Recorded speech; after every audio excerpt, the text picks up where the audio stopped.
Après Strasbourg, Lyon a décidé à son tour d'attaquer l'État pour sa défaillance à mettre à l'abri les personnes à la rue. Elles seraient près de 20 000 dans la métropole lyonnaise. Et ces derniers jours, avec des températures négatives la nuit, mais aussi une partie de la journée, leur quotidien devient très compliqué. Reportage à Lyon de Vincent Chevalier.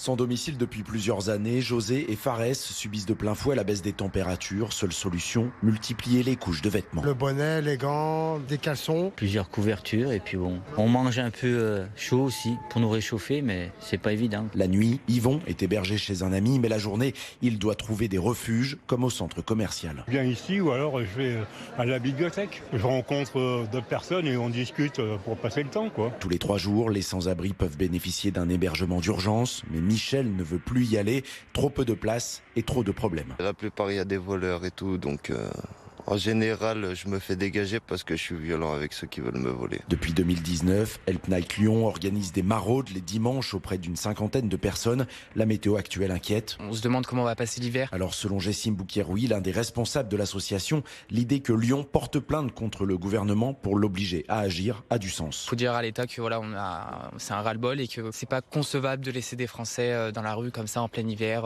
sans rien, quoi. La métropole lyonnaise compterait plus de 19 000 personnes à la rue, hébergées dans les structures d'accueil ou chez des proches. La métropole de Lyon continue la chasse aux économies. Elle a voté aujourd'hui la réduction de l'éclairage sur les voies rapides de l'agglomération lyonnaise.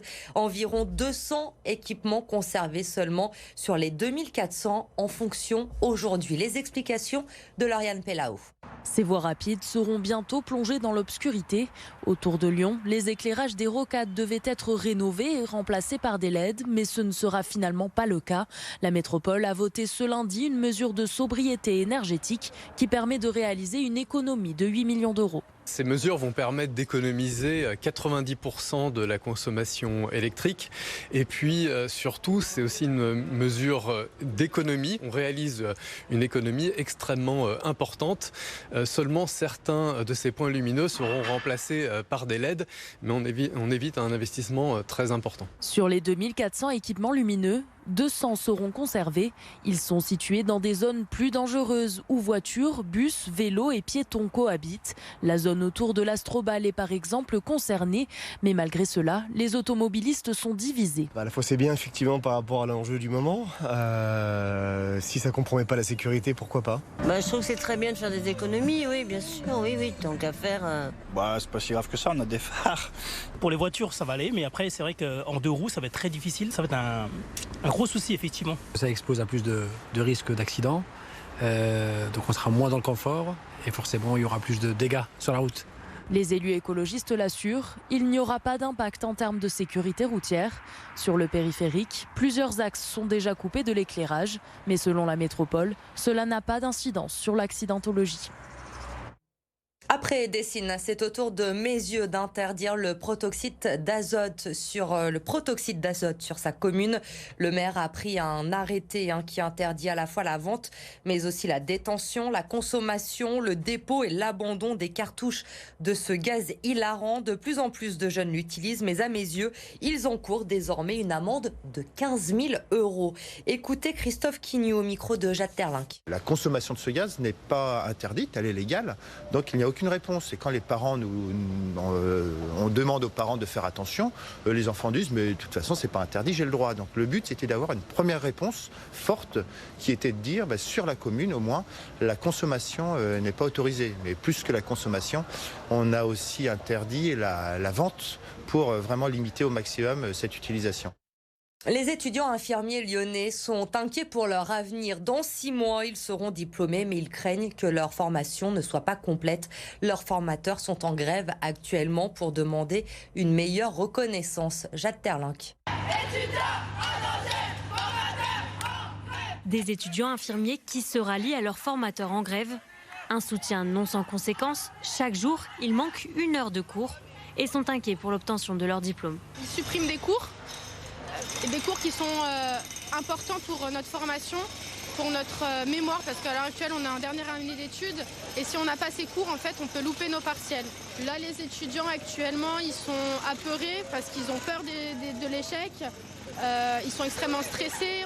Ces formateurs en grève réclament notamment la prime Ségur, une revalorisation de leur salaire à hauteur de l'inflation et une meilleure reconnaissance de leur statut. Nous ne sommes pas reconnus en tant que professionnels de la santé exerçants.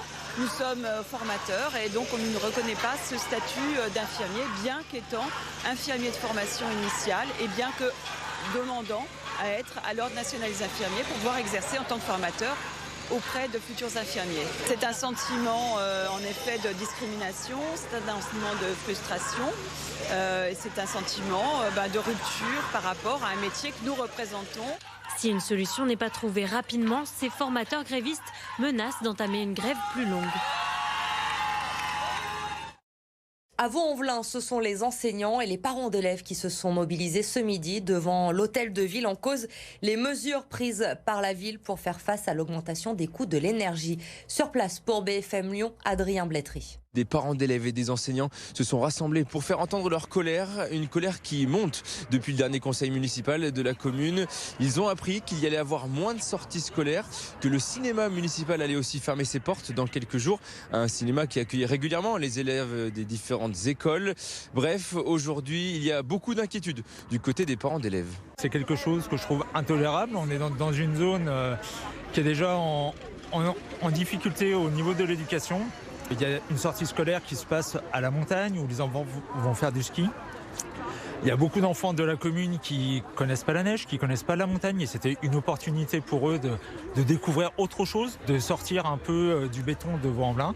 C'est quelque chose en tout cas que moi je juge inadmissible. Pendant le rassemblement, Samir Kamassi, qui travaille au cabinet de la mairie, a été interpellé par les manifestants.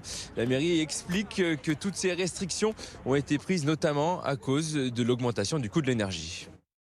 Lyon se prépare à vibrer de nouveau après les scènes de liesse samedi soir suite à la qualification des Bleus, mais aussi du Maroc pour le dernier carré de la Coupe du Monde. Les Lyonnais attendent maintenant avec impatience la demi-finale mercredi soir entre la France et le Maroc. Et ce matin sur le marché Saint-Antoine, tout le monde avait évidemment son pronostic. On espère qu'ils vont gagner, c'est l'essentiel, ça fait du bien au moral. Surtout s'ils gagnent, bien sûr. Non, dans cette période qui est compliquée. C'est très bien, ils vont arriver en finale et je pense qu'on va prendre la 3e étoile. Je trouve que c'est un parcours un peu chanceux, mais on est une équipe solide et à mon avis on peut aller jusqu'au bout. Très certainement je serai dans ma télé et je suis tout content de voir le Maroc arriver en demi-finale contre nous. Je pense que ça sera un très beau match. Je dirais 3-1 pour la France. On est fiers d'être marocains, en même temps français. Déjà le fait d'arriver aux demi-finales, c'est déjà pour nous la grande surprise. Et après, ça reste la chance.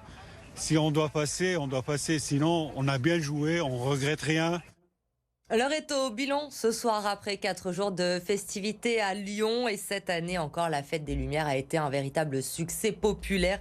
Vous avez été plus de 2 millions à déambuler dans les rues de la ville pour découvrir les 30 œuvres imaginées par les artistes, avec une mention toute spéciale au grand mix du musée des Beaux-Arts sur la place des terreaux. Les œuvres animées qui ont chanté pendant 4 jours vos tubes préférés, du rock d'ACDC à la pop de Britney Spears, en passant par Diams ou encore Claude François. C'est votre coup de cœur cette année. Et pour ceux qui l'ont manqué, séance de rattrapage ce soir sur BFM Lyon.